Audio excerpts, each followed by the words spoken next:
Okay, so this is the formula we used, and the reason we're using this formula with the 0.25 here as a second factor is because we do not know anything about P or Q. So I guess the worst part about this problem is finding your Z value, and it tells me that your confidence level is 99%.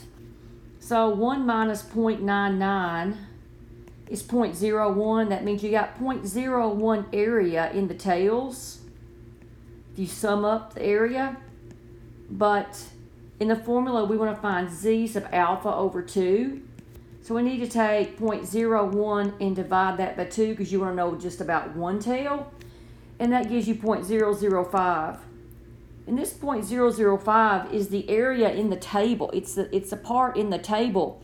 So you need to either use the normal distribution table or use StatCrunch to figure out what z corresponds to an area or probability of 0.005.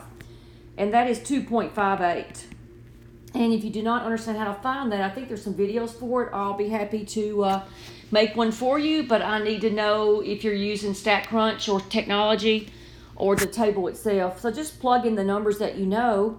This is be 2.58 squared times 0.25, and the error in the problem, margin of error is 0.03. So that's just 0.03 squared. And I used my calculator and I got 1849.